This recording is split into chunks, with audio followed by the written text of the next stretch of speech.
에베소서 1장 15절에서 23절입니다. 에베소서에 보면 두 번의 기도가 나옵니다. 오늘 읽어드린 1장의 기도, 그 다음에 3장의 또 한 번의 기도가 나옵니다. 오늘 본문에 보면 사도 바울이 왜 에베소 교회를 위해서 기도하게 되었는가? 15절, 16절에 보면 이렇게 말하죠. 나는 에베소 교회를 향하여 감사할 이유가 있다. 그것이 뭐냐? 15절에 이로 말미암아라는 그런 까닭에 내가 하나님 앞에 감사하며 기도할 수밖에 없는 까닭이 있었다. 그것이 뭐냐? 첫째는 너희의 믿음과 에베소 성도들의 믿음, 두 번째는 성도를 향한 사랑을 내가 듣게 되었다. 에베소 교회의 성도들의 믿음, 성도들을 향한 실천하고 있는 사랑, 그것 때문에 내가 감사하며 당신들을 위하여 기도하게 되었다. 내가 주님을 찬송할 수밖에 없는 이유가 있다. 그것은 하늘에 속한 신령한 복 때문이다. 그럼 그 신령한 복이 뭐냐? 하나님의 예정한 그 사람을 예수 그리스도를 통해서 그의 피로 말미암아 속량하여 주심, 또한 성령께서 속량하신 그를 인쳐주시고 도장을 쳐주시고 변치 않는 믿음으로 지금도 붙들고 계신다.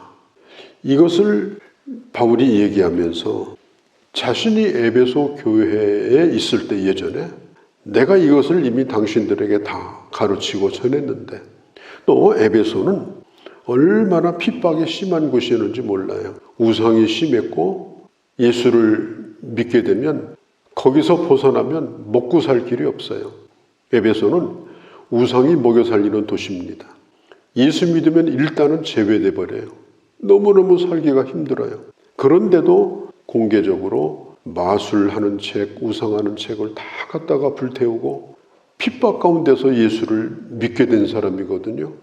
그런데 바울이 떠난 후에도 여전히 그 믿음이 변치 않고 지금까지도 그 믿음을 지키고 있었다.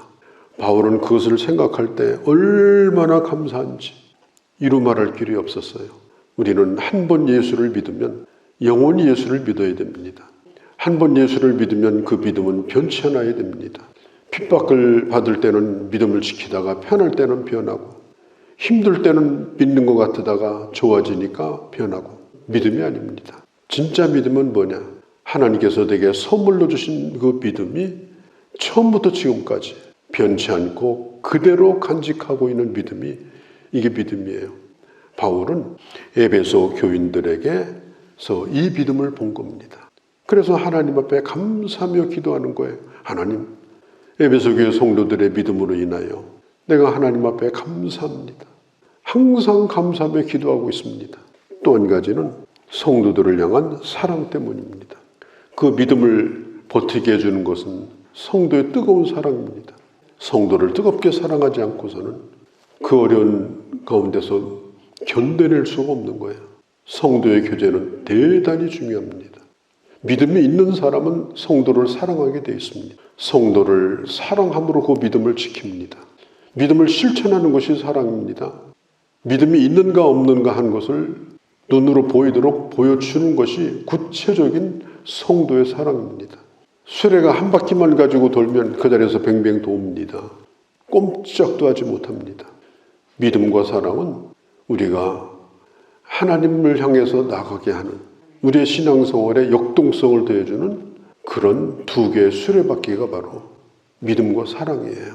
하늘에 계신 하나님 아버지를 향한 믿음, 그 믿음을 구체적으로 성도들을 향해서 실천할 때 가장 건강한 믿음을 내가 가지고 살 수가 있다. 바울은 에베소 교회 성도들의 믿음만 칭찬한 것이 아니라, 사랑만 칭찬한 것이 아니라 믿음과 사랑을 칭찬했고 그것을 감사한 것입니다. 우리 예수님께서도 제자들의 발을 씻겨주시고 이렇게 말씀했죠. 내가 새 계명을 너에게 준다. 그것이 뭐냐? 서로 사랑하라. 사랑함으로 너희가 내 제자임을 알리라. 우리가 예수 믿는 것을 어떻게 알 수 있어요? 내게 주신 주 안에서 형제들을 진심으로 사랑하는 그 사랑의 실천을 통해서 저 사람이 정말 예수를 믿고 있구나. 저 사람의 믿음이 살아있구나. 그걸 알 수 있게 된다는 거예요. 16절에 보면 사도 바울이 기도할 때 기억하고 감사한 것이 있었습니다. 내가 기도할 때 기억하며 이렇게 말해요. 누구를? 성도들을. 우리가 성도들을 기억할 때 먹으러 다닐 때만 기억하면 안 돼요. 놀러 다닐 때만 기억하면 안 돼요. 와서 교회 일할 때만 기억하면 안 돼요. 기도할 때 기억해야 됩니다. 내가 사랑하는 성도들의 이름을 기억하여 한 사람 한 사람을 위하여 기도해야 됩니다. 우리의 기억 속에 안목의 집사 만나서 오늘 뭐 하기로 했는데 10번 밥을 먹어도 그 사람을 위해서 진심으로 한 번 기도하는 것만 못합니다. 내가 너희를 위해서 기도할 때마다 기억하였다. 나는 기도할 때마다 누구를 기억하고 있는가? 내가 사랑하는 성도들을 우리의 기억 속에서 끄집어내서 하늘의 하나님께 그 이름을 올려드리는 이 구체적인 기도가 우리에게 필요합니다. 바울은 성도들을 위해서 기도하는 걸 참 좋아하는 사람이었어요. 머릿속에 늘 품고 하나님 앞에 기억하며 기도하고, 기도한다는 건 자기 속에 있는 걸 끄집어내서 기도하는 거 아니겠습니까? 내 기억과 기도가 하나로 가는 것, 그게 우리가 해야 될 기도다. 17절에 지혜와 계시의 영을 너희에게 주사, 그게 뭐예요? 성령님입니다. 우리가 하나님을 알게 된 것은, 계시라는 말은 알게 된다는 뜻이에요. 뚜껑을 열어서 보여준다. 이게 계시라는 말의 뜻입니다. 우리가 어떻게 하나님을 알게 됩니까? 지혜와 계시의 영으로 말미암아 알게 됩니다. 예수를 믿게 된 것도, 지금 예수를 믿고 있는 것도 하나님의 말씀을 들을 때마다 그 예수 그리스도를 깨닫게 하고 예수 그리스도를 더 깊이 알게 하는 것이 누가 하시는 일이냐? 성령께서 하시는 일이에요. 뿐만 아니라 오늘도 내가 하고자 하는 일들, 내가 가지고 있는 생각들, 이런 것들도 성령께서 이루어 주신다라고 하는 사실을 우리는 항상 잊지 말아야 됩니다. 우리가 기도할 때도 하나님, 주의 뜻대로, 주의 성령께서 오늘 내가 하고자 하는 일들, 내 계획들을 이루어 주옵소서. 하나님의 뜻대로 이루어 주옵소서. 18절에 보면은 사도 바울의 이 세 가지의 기도가 나와요. 첫 번째, 부르심의 소망이 무엇이며, 그걸 알게 해달라는 거예요. 부르심의 소망이 무엇이며, 하나님이 우리를 자녀로 부르시고 우리에게 소망을 말씀해 주셨습니다. 어디다 내놓아도 참 보기에 좋은 하나님의 사람 되는 거, 그게 소망이에요. 내가 이 세상에서 잘 먹고 잘 살면 뭐합니까? 그럴듯한 그런 사람으로 이 세상에서 힘주고 사는 거 뭐합니까? 나로 말미암아 하나님을 영화롭게 하는 사람, 주님을 찬송할 뿐 아니라 찬송이 되는 사람, 그 사람 자체를 보면 찬송이 나와요. 하나님의 이름이 불러져요. 나도 모르게. 그렇게 찬송이 되는 사람을 내가 그렇게 되기를 원하시는 거예요. 그게 하나님의 소망이에요. 누가서 8장 24절에 25절에 보면 하나님이 우리를 정하시고 부르시고 그 다음에 마지막에 영광스럽게 하셨다. 왜 하나님 우리를 예정하십니까? 왜 우리를 하나님의 자녀로 부르십니까? 나로 말미암아 하나님의 이름이 영광을 받으시도록, 영광이 되도록, 그게 하나님이 우리를 향하신 소망이에요. 예수를 믿는 만큼 주님을 닮아가는 사람, 그런 사람 되는 것이 우리를 향하신 하나님의 뜻입니다. 또 한 가지는 영광스러운 기업의 풍성함을 알게 해달라. 18절에 계속해서 영광스러운 기업의 풍성함. 하나님의 사람은 하나님의 기업입니다. 하나님의 기업이라는 말은 뭐냐? 하나님의 기쁨이라는 뜻이에요. 하나님의 즐거움, 하나님이 기대하시는 모든 것, 그게 바로 우리들이에요. 우리는 참으로 귀한 자입니다. 왜? 하나님이 기업이기 때문에. 기업이 뭐예요? 해먹고 사는 게 기업이잖아요. 하나님은 우리를 통해서 하나님의 모든 기대와 기쁨이 이루어지기를 바라시는 거예요. 여기 보면은 기업의 풍성함이 무엇인가를 알게 해달라. 오늘 예수 믿는 사람들의 가치가 많이 떨어졌습니다. 예수 믿는 사람이라고 그래서 특별하다고 생각하는 사람이 별로 없어요. 성경은 말합니다. 내가 어떤 사람인가? 하나님의 큰 기쁨과 기대가 있는 사람이다. 그것이 얼마나 풍성한가 하는 것을 나도 알고 세상도 알고 그런 사람이 되기를 원한다. 영광스러운 존재로 그런 삶의 스타일로 살기를 원한다. 그게 오늘 바울이 드리는 기도입니다. 기업의 풍성함. 에베소서에는 이 풍성함이라는 단어가 여러 번 나와요. 우리가 1장 7절에도 은혜의 풍성함, 8절에도 기업의 풍성함, 2장 4절에도 긍휼의 풍성함. 또 쭉 넘어가 보면은 3장에도 16절에 그 영광의 풍성함. 에베소서는 풍성함을 드러내는 책이에요. 예수 믿는 사람은 풍성해야 됩니다. 내가 가지고 있는 것을 내 자신이 충분히 누릴 뿐 아니라 이 세상에 나눠주며 사는 자로 살기를 주님이 우리에게 원하시는 거예요.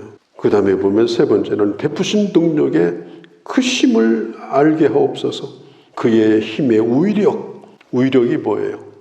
강력한 힘이 위력이에요. 위력으로 역사하는 그 능력을 내게 베푸신 것이 얼마나 큰가 하는 것을 알게 해달라. 우리는 하나님의 능력을 이 세상에 나타내는 그런 존재로 이 세상에 있는 거예요. 나와 같이 부족한 사람, 못된 사람, 그런 사람을 어떻게 쓰시는가? 어떻게 멋지게 변화시키는가? 아, 하나님이 크신 하나님이구나. 바울 한 사람의 변화 때문에 수많은 사람이 예수를 믿은 것처럼 하나님의 사람으로 사는 걸 보기만 해도 예수 믿는 사람이 생기게 돼 있는 거예요. 그런 사람이 내 곁에 오게 돼 있는 거예요. 이 능력은 무슨 병 고치고 예언하고 그런 능력이 아닙니다. 하나님의 능력이 내게 임하여서 하나님이 나를 통해서 능력으로 어떻게 역사하는가, 내 삶을 오늘 내게 어떻게 붙들고 계시고 나를 주장하시는가, 그것을 이 세상에 보여주기를 원한다고 지금 기도하고 있는 거예요. 오늘 20절, 23절 이게 대단히 중요합니다. 예수 그리스도는 누구인가? 또 한 가지는 그 예수 그리스도와 교회는 어떤 관계가 있는가? 그걸 지금 20절 이후가 말합니다. 예수 그리스도는 어떤 분이냐? 예수 그리스도는 그 능력으로 죽음에서 다시 살아나셨다. 하늘에 오르셨다. 그 능력으로 모든 이름 위에 뛰어나게 하셨다. 모든 이름을 그 발 아래 다 복종케 하셨다. 예수 그리스도는 놀라운 분입니다. 모든 주권이 예수 그리스도에게 있습니다. 모든 능력이 예수 그리스도에게 있습니다. 인간, 자연, 이 우주, 눈에 보이는 것, 보이지 않는 것, 지금 존재하는 것들, 앞으로 존재할 것들, 모든 것들이 다 주님의 주권에서 벗어난 게 없습니다. 오늘 성경이 분명히 말하잖아요. 21절에 모든 통치와 권세와 능력과 주권과 이 세상뿐 아니라 오는 세상에 일컫는 모든 이름 위에 뛰어난 분으로, 그게 바로 우리가 믿는 예수예요. 우리는 예수라는 이름을 믿는 것이 아니고 예수 그리스도라는 그분을 믿는 거예요. 우리가 믿는 예수 그리스도는 그런 분이십니다. 그런데 주님이 그런 주권을 가지고 교회의 머리가 되셨습니다. 교회의 주인이 되셨다는 뜻이고 교회를 주관하신다는 뜻입니다. 그럼 우리는 뭐냐? 우리는 23절에 그분의 몸으로 교회를 이루고 있는 자들입니다. 머리와 몸이 떨어질 수 없듯이 주님과 우리는 떨어질 수 없는 존재고 교회와 그리스도도 떨어질 수 없는 존재입니다. 가장 건강한 교회가 뭐냐? 예수 그리스도를 머리로 모시고 사는 교회입니다. 예수 그리스도와 뗄래야 뗄 수 없는 관계 속에서 자기 역할을 잘하는 교회가 좋은 교회입니다. 예수 그리스도를 머리로 삼고 나는 팔, 너는 팔, 자기 역할을 잘 감당하면서 서로 충분히 소통하면서 한 몸을 이루어서 머리 대신 주님의 뜻을 따르는 교회가 가장 좋은 교회고 건강한 교회입니다. 우리는 그런 교회를 꿈꿔야 됩니다. 교회가 그렇다고 하는 것을 우리는 늘 머릿속에 담고 있어야 됩니다. 그리스도는 충만하신 분이죠. 그 충만하심이 교회에 베풀어졌습니다. 하나님의 충만이 교회에 베풀어졌습니다. 구약시대에는 하나님의 영광이 저 시내산에 임했어요. 광야에 임했어요. 성막에 임했어요. 그 성전에 하나님의 영광이 임했습니다. 오늘날은 그 하나님의 충만함이 어디에 임재하느냐? 바로 예수 그리스도의 핏값을 주시고 주님이 친히 모래가 되신 그 교회에 주님의 영광이 충만히 임한 그곳이 바로 교회인 거예요. 1장 22절 23절을 잊어버리면 안 됩니다. 교회는 뭐냐? 그리스도께서 머리가 되신 곳이 교회요. 그의 몸으로 부름받은 성도들이 거기에 있는 곳이 교회요. 그 교회 안에는 모든 만물을 뛰어넘는 그리스도의 충만이 그 교회 안에 온전히 거하는 그 놀라운 영광의 장소가 바로 그곳이 교회다. 이걸 알아야 됩니다. 교회 몇 년 다녔다고 교회를 압니까? 에베소서 5장에 보면 앞으로 보겠습니다마는 교회와 성도와의 비밀은 남편과 아내와의 비밀과 같다고 했습니다. 평생 살아도 다 모르는 게 부부관계입니다. 그리스도와 우리와의 관계도 평생 예수 믿어도 코끼리 뒷다리 하나 만지고 가는 거예요. 교회 생활 좀 했다고 뭐 교회가 이렇고 내가 교회의 주관자가 돼가지고 이 교회는 이러고 저 교회는 저렇고 정말 어이가 없어도 그렇게 어이없는 일이 세상에 없어요. 저는 목회를 40년 했는데도 교회를 잘 말하지 않습니다. 수많은 목사님과 교회를 만나도 그 교회에 대하여 말하지 않습니다. 왜냐? 교회는 내가 그렇게 말할 수 있는 존재가 아닙니다. 에덴 동산에서 아담과 하와를 찾아온 마귀가 한 일이 뭡니까? 하나님에 대한 오해를 갖다 풀어놓습니다. 하나님 어떤 분인 줄 아니? 속이 얼마나 좁은지 아니? 산호가 따먹으면 네가 더 지혜로울까 봐서 못 따먹게 하는 거야. 그거 알고 있어. 딱 한마디 하니까 산호가 따먹었잖아요. 산호가 따먹으라는 소리예요, 그게. 사탄이 와서 오늘날 하는 게 뭡니까? 교회를 이러쿵저러쿵. 교회의 겉모습만 보고 뭐 이 교단은 무슨 교단이냐, 뭐 장로가 몇이냐, 뭐 담임 목사가 누구래, 뭐 거기 뭐 무슨 권사가 있대, 뭐 어떻게 머리 대신 교회를 내가 그렇게 말할 수 있습니까? 그 교회는 하나님이 해나가시는 교회예요. 그렇게 말하는 자들은 누구냐? 사탄이고 마귀입니다. 볼까요? 이단이 와서 교회 와서 하는 얘기가 뭐예요? 결국은 이 교회는 이런 교회야. 저 목회자 형편없는 사람이야. 결국은 이단이 와서 하는 것이 뭐냐면 그 교회의 정체성을 흔들어버리고 목회자를 흔들어버리고 그래서 성도들의 믿음을 다 빼앗아가는 게 사탄이 하는 일이에요. 우리는 교회 조직이나 교회가 이렇다 저렇다 그런 걸 말하기 전에 하나님께서 세우신 교회의 영광이 얼마나 큰가, 하나님께서 계획하고 계신 교회의 충만함이 얼마나 크신가, 이 교회를 주장하고 계신 그 예수 그리스도가 얼마나 놀라우신 분인가, 우리는 그것을 분명하게 깨닫고 주님이 부르시는 날까지 겸손하게 주님의 교회를 섬기는 자세를 잃어버리지 않고 신앙생활을 하고 교회를 섬기는 것입니다. 이것이 대단히 중요합니다. 일생토록 그 교회를 통해서 주시는 은혜를 다 받아도 우리는 다 받지 못하고 가는 거예요. 오늘 성경은 말하지 않습니까? 교회는 그리스도의 몸이니 만물 안에 충만하신 하나님의 그 충만임, 어디에? 주님의 교회의 충만이라. 우리는 일생토록 그래서 신앙생활을 해도 그 충만함을 다 알지 못하고 가는 거예요. 우리가 눈으로 보는 별들만 보지 우리가 보는 별보다 수많은 별들이 하늘에 존재하고 그것을 주장하시는 분이 하나님이십니다. 우리가 교회를 통해서 주시는 하나님의 영광과 은혜도 마찬가지예요. 그래서 우리가 정말 여러분들이 하시지 말아야 될 것은 교회가 이러쿵저러쿵 하는 거, 목회자가 이러쿵저러쿵 하는 거, 그건 하지 않는 게 좋습니다. 교회 머리 대신 예수 그리스도 안에서 하나 되어 믿음으로 살고 사랑으로 하나 되어지고, 그래서 하나님의 그 교회를 주신 역사를 또 나를 부르신 역사를 일생토록 이뤄가는 그런 하나님의 사람으로 살아가는 여러분들이 되어주시기를 바랍니다. 거룩하신 우리 아버지, 에베소서를 통하여 우리에게 주시고자 하는 은혜가 크심을 저희가 압니다. 이제 시작하였사오니 주의 말씀을 통해 저희들에게 가르쳐 주시옵소서. 아버지, 나를 향하신 하나님의 바람이 무엇인지, 그리고 하나님의 교회를 통해서 이루고자 하는 하나님의 뜻과 풍성함이 무엇인지 머리로만 아는 것이 아니라 믿으면서 경험하고 그 풍성을 또한 이 땅에 나눠주는 멋진 하나님의 사람으로 살아가는 그런 저희가 되게 하여 주시옵소서. 우리 주 예수님의 이름으로 기도하옵나이다. 아멘.